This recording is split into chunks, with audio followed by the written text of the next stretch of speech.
Oh, oh God.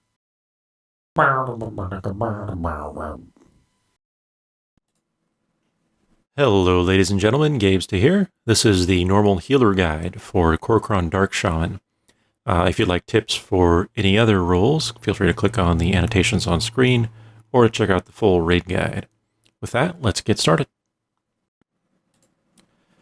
So when you initially pull, both the bosses will demount and their dog mounts will engage the tanks as well. So for a healer, it's really important to watch the tanks closely during this period. There won't be any raid damage going on other than minor cleave damage from the dogs if anybody gets in front of them. But the tanks will get stacking bleed debuffs from the dogs while they're active. So depending on your DPS and how long the dogs stay alive, this may get quite high. So don't be afraid to use minor cooldowns on those tanks or have the tanks use them as well to keep them topped off until the dogs are dead and the bleeds fade. The next big concern for a healer is Toxic Mist. This is one of the totem abilities, which means that the shamans will gain totem abilities based on their health levels throughout the rest of the fight.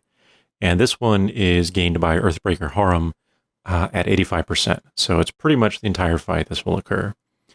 Toxic Mist is cast on 2 raid members randomly, and it's a 30-second dot. It does 80,000 damage every 3 seconds initially. However, this damage increases by about 10% per tick. So by the end, the last few ticks will be around 160,000 damage. Obviously, that's quite significant.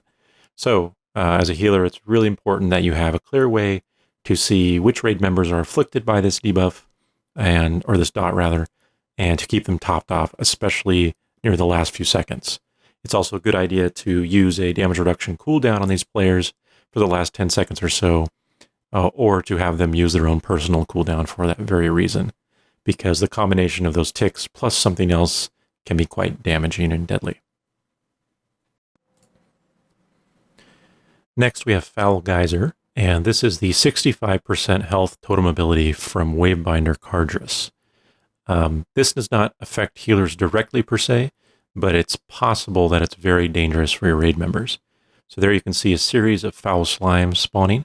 These will basically spawn and chase a melee player near Wavebinder, usually the tank, and any player that gets within about 3 yards of a slime will take 100,000 nature damage per second. So, and this is per slime, of course. So with the number of slimes that are popping up, even though they have low health, it can be very dangerous for anyone that gets too close.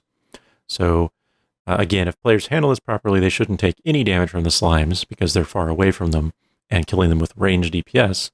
But just be aware that when that's popping out, especially the tank, the player that's being chased, may take some extra damage from that. The final thing to be aware of as a healer is Falling Ash. This is the final 50% health totem ability from Wavebinder. And there you can see a huge red circle in the back of the screen there.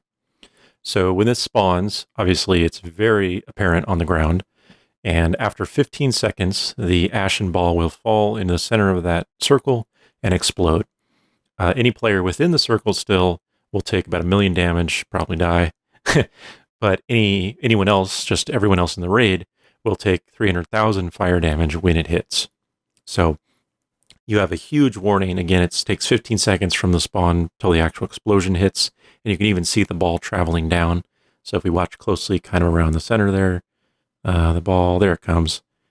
And so yeah, 300,000 damage to the raid when that hits. So the best thing to do is use a damage reduction cooldown on the raid, but otherwise just make sure everyone's topped off. If anyone's hovering around 50% health or lower, you could get some deaths there. So try to make sure everyone is at a comfortable level before that hits. And I think that covers it. So that's really all the stuff you need to know for healing normal difficulty Kor'kron Shaman. Good luck, and thanks for watching.